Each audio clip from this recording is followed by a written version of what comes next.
সকাল সকাল উঠে ড্রেস পরে দিদার সঙ্গে আজকে যাচ্ছিলাম দিদারই মামা বাড়িতে, কারণ সেখানে আছে প্রতিষ্ঠিত কালী মন্দির, আর সেই মন্দিরে কিন্তু আজকে প্রতিষ্ঠা দিবসের পুজো আছে। তো গিয়ে সবার আগে দিদা পুজো দিয়ে দিল। পুজো দেওয়ার মানে হলো গিয়ে সেখানে মিষ্টি আর ফুলটাকে দিয়ে আসলো, কারণ পুজোর সময় যাতে সেটাকেও দিয়ে দেয়। তো এবার সেখানে যজ্ঞ হচ্ছিল সেটা তোমাদের দেখালাম। তারপরে আমরা কিন্তু আবার বাড়ি চলে আসলাম, কারণ পরে রেডি সেডি হয়ে দুপুরবেলা আবার আসতে হবে খাওয়া দাওয়া করার জন্য। তো বাড়ি গিয়ে তারপরে আমি একটু চকলেট খাচ্ছিলাম, আর সেই চকলেট খাওয়ার ক্লিপটাই তোমাদের জন্য নিয়েছিলাম। আর তারপরে আমি চলে গেছিলাম সোজা স্নান করতে। স্নান করে মাথায় গামছা বেঁধে আছি এখনও। স্নান করে এসে ড্রেস পরে নিয়েছি, আর এই ড্রেসটা তোমরা অবশ্যই চেনো, কারণ এটা আমার পুজোরই ড্রেস। তো ড্রেসটা পরে তারপর আমি রেডি হতে বসে গেছিলাম, আর রেডি হওয়ার সময় আমি একটা গেট রেডি উইথ মি করছিলাম। বাট আমি পরে দেখলাম সেটার অনেকগুলো ক্লিপই না আসেইনি, মানে ভিডিওটাই হয়নি।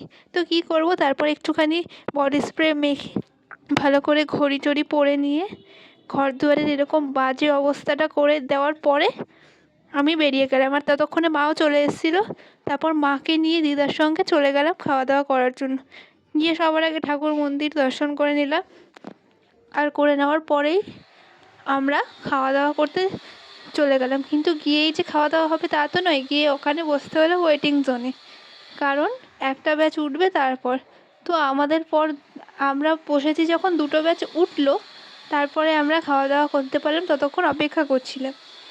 তো এবার দেখো বসে আছি, আর কটা বাজে এখনও অবধি কিন্তু আমরা খেতে যেতে পারিনি। তো তারপর ফাইনালি খেতে বসার পর তোমাদেরকে মেনুটা দেখাচ্ছিলাম। তোমরা দেখো এখানে প্রথমে পোলাও, আলু ভাজা, আরও নানান ধরনের ভাজা ছিল, ভাজা, তারপর ভাত, লেবু দিয়েছিল, তারপর ভাত, তারপর ডাল, ডালের সঙ্গে ছিল শুক্তো। বাট আমি যেহেতু শুক্তো খাই না, কারণ ওর মধ্যে বেগুন দেওয়া থাকে আর আমার অ্যালার্জি হয়, তো আমি খাইনি। সেই সব দিয়েছিল।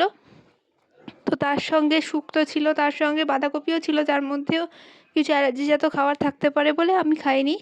আর এই সমস্ত দিয়ে আমি খাচ্ছিলাম, আর লাস্টে ছিল মাছ। এই মাছটা খুব ভালো ছিল। তারপর একটা রসগোল্লা, চাটনিও ছিল, যেটা আমিও খাইনি।